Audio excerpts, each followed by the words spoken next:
Sign them, Mark said, his voice devoid of any warmth as the thick manila envelope slid across the plastic tray table and came to a rest inches from Sarah's trembling hand. Sarah blinked, her vision still blurry from 14 hours of agonizing labor, trying to make sense of the scene before her because none of it registered in her exhausted mind. The rhythmic beeping of the heart monitor was the only other sound in the private recovery room of Chicago Mercy Hospital, a stark contrast to the howling blizzard that battered the double-paned windows outside just moments ago. She had welcomed 2 lives into the world, and her body still ached with a profound, bone-deep soreness that made even lifting her head a monumental effort. "Mark," she whispered, her voice cracking as she reached out to touch the sleeve of his expensive wool coat, hoping for comfort, hoping for the husband who had promised to love her through sickness and health. He recoiled as if burned, taking a sharp step back, while his piercing blue eyes bored into her with a cruelty she had never seen before. He did not look at the bassinet where their healthy son slept, nor did he glance toward the incubator in the corner where their second-born, a fragile daughter, fighting for every breath, was being monitored by a silent nurse. Instead, he adjusted his silk tie and tapped a manicured finger on the envelope. "I am not going to repeat myself, Sarah, so listen closely because I have a flight to catch in 2 hours, he said, his tone as biting as the wind whipping through the streets of downtown Chicago. Sarah felt a cold pit form in her stomach, overriding the physical pain of childbirth. As she looked from his face to the papers labeled "Petition for Dissolution of Marriage" in bold, black letters, her breath hitched in her throat, transforming into a choked sob that she tried desperately to swallow. "You are leaving me?" she asked, the question hanging heavy in the sterile air. "Now," she added, looking toward the incubator where the tiny machine pumped oxygen into their daughter's lungs. Mark let out a short, derisive laugh that sounded more like a bark. "I signed up for a family, Sarah, not a burden," he sneered, finally glancing toward the corner of the room with a look of utter disdain. "I explicitly told you that we needed to be practical, but you insisted on keeping both, even when the ultrasounds showed complications."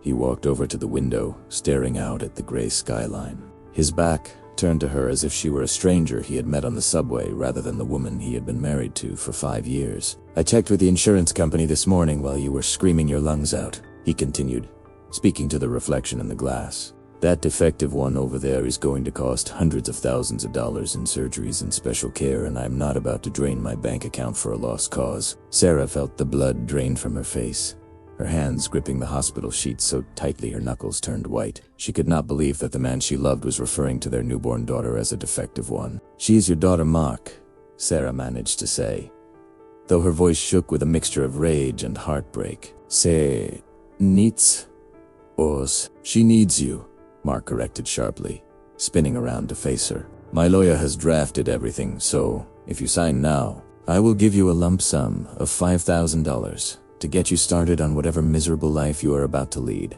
He leaned in close, the scent of his expensive cologne now sickeningly overpowering. "If you fight me on this, I will drag it out in court until you are homeless, and I will make sure you do not get a single penny," he hissed, his blue eyes narrowing into slits. "You have no job, no family in this city, and now you have 2 mouths to feed, one of which is broken goods." Sarah looked past him, her eyes locking onto the tall figure standing quietly near the door. It was the surgeon who had performed the emergency delivery, a tall black man with broad shoulders and an unreadable expression. He had been checking the charts, but now he had stopped, his pen hovering over the clipboard, his gaze fixed intently on Mark. "Get out," Sarah whispered, the fight leaving her body as exhaustion claimed her once more. "Gladly," Mark said, straightening his coat and smoothing his hair. "Sign the papers by tomorrow morning, or I cancel the lease on the apartment and you can take your brats to a shelter." He turned to leave, brushing past the doctor without a second glance,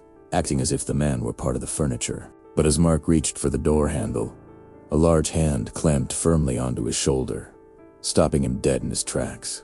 "Get your hands off me!" Mark spat, twisting his shoulder violently in an attempt to break the doctor's grip, but the hand remained clamped down like a vice of solid steel. Mark stumbled back as Dr. Sterling finally released him, smoothing his coat with exaggerated indignation while his face flushed a deep, angry crimson. He looked the surgeon up and down, his blue eyes narrowing with that familiar mix of arrogance and entitlement that Sarah knew so well. To Mark, the man standing before him was merely staff, A service worker no different from a waiter or a valet, regardless of the medical degree hanging on the wall. You are making a huge mistake, Mark sneered, taking a step toward the doctor and pointing a finger in his face. Do you have any idea who I am? I am a senior partner at Davis & Klein, and I can have your license revoked before the sun sets today. Sarah watched from the bed, her heart hammering against her ribs, terrified that Mark's rage would turn the hospital administration against her. She tried to sit up, wincing as pain shot through her abdomen,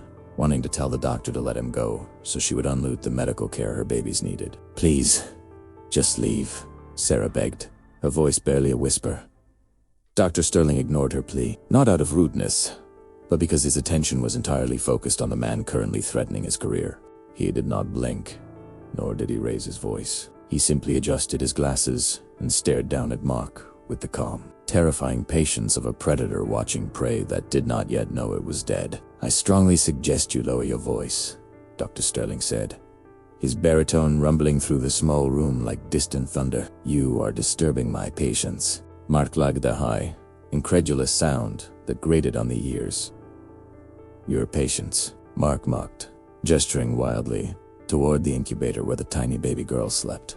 That thing in the box is a drain on resources, and I am doing you a favor by walking away because nobody is going to pay the bill for a defective child. The air in the room seemed to drop 10 degrees as Dr. Sterling took a slow, deliberate step forward, forcing Mark to retreat until his back hit the closed door. You seem to be under a misapprehension regarding your status here, Dr. Sterling said, his voice dropping to a register that vibrated in Sarah's chest. You believe you are speaking to an employee you can bully. But let me clarify the hierarchy of this institution.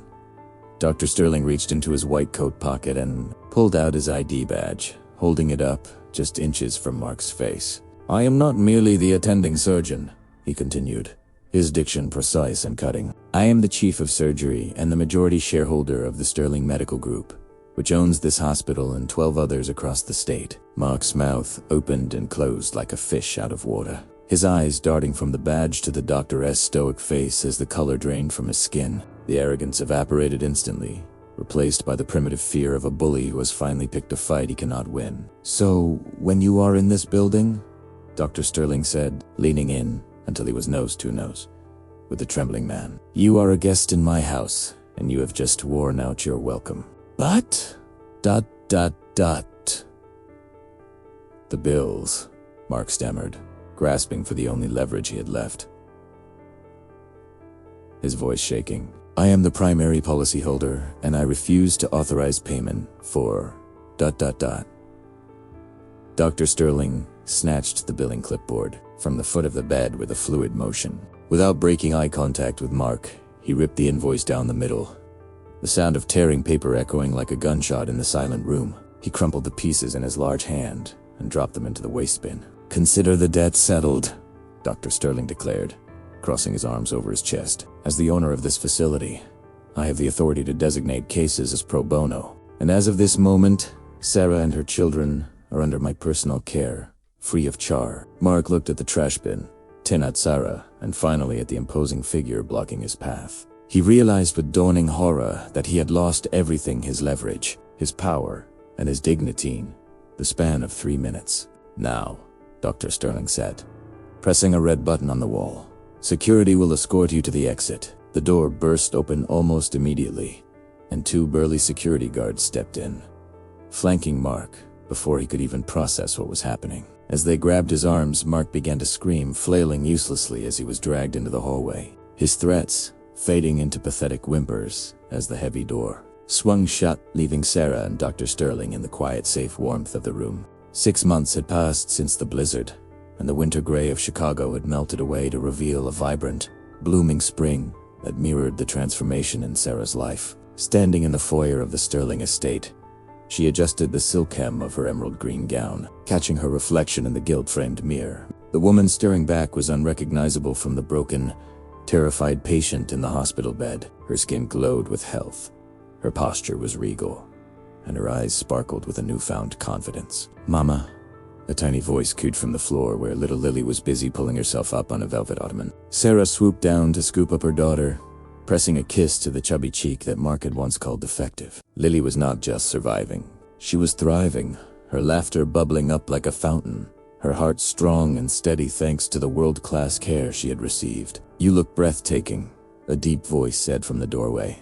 James Sterling stood there, adjusting his cufflinks, trading his white coat for a sharp, tailored tuxedo that emphasized his broad shoulders. He walked over to them, not with the clinical distance of a surgeon, but with the warmth of a man who had become their shield against the world. He reached out, letting Lily wrap her tiny hand around his finger, a gesture that made Sarah's chest tighten with an emotion she was finally allowing herself to feel. "We should get going," James said softly, his eyes lingering on Sarah's face. "The charity gala starts in 20 minutes, and as the guest of honor, I cannot be late." "Thank you for everything, James," Sarah whispered, placing a hand on his arm. "Not just for the medical bills, but for giving us a life I never dreamed was possible." Across the city, in a cramped studio apartment that smelled of stale beer and regret, Mark sat slumped on a sagging couch. His expensive suits were sold. His job at the law firm was gone after rumors of his behavior circulated through the industry, and his bank account was dangerously close to zero. He aimlessly flipped through channels until a headline on the local news made him freeze. "Billionaire surgeon Dr. James Sterling donates $5 million to neonatal care," the news anchor announced. Mark leaned forward, his bloodshot eyes widening as the camera panned to the red carpet. There, standing next to the powerful doctor, was Sarah. She looked magnificent, draped in jewels that cost more than Mark's car, holding two beautiful, healthy babies. "She tricked me," Mark muttered, his shock quickly curdling into a toxic mix of jealousy and entitlement. She played the victim while she was shacking up with a millionaire. He stood up, kicking a pizza box across the room, his mind twisting the narrative until he was the victim of a great injustice. Those were his children.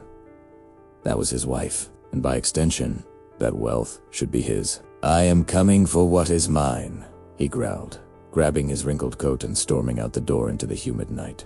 The grand ballroom of the Palmer House Hilton was alive with the murmur of Chicago's elite and the clinking of champagne flutes. Sarah stood by James's side, feeling safe and cherished as he introduced her to a senator. But the elegant atmosphere shattered in an instant as a commotion erupted near the main entrance. "Sarah!" Mark screamed, his voice raw and unhinged, cutting through the classical music. The room fell deadly silent. Heads turned to see Mark pushing past a waiter, looking wild and out of place in his stained shirt and unkempt hair. He spotted Sarah and marched toward her, his eyes manic with desperation. "I knew it," he shouted, pointing a shaking finger at her. "You left me for his money. You stole my children." Sarah took a step back, fear flickering in her eyes for a split second before she felt James step in front of her, a solid wall of protection. "I want my family back," Mark yelled, oblivious to the security guards closing in on him from the perimeter.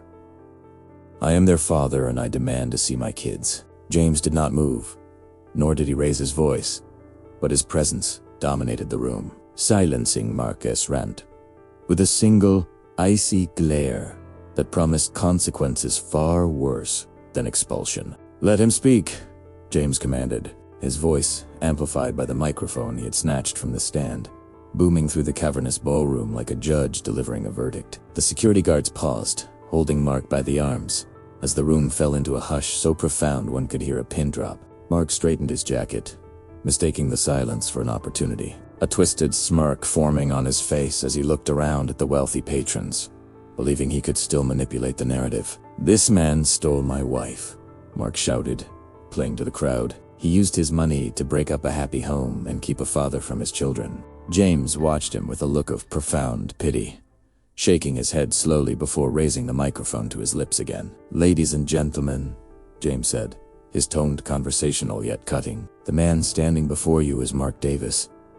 6 months ago, in my delivery room, he did not fight for his family." James stepped off the stage and walked slowly toward Mark, the crowd parting like the Red Sea.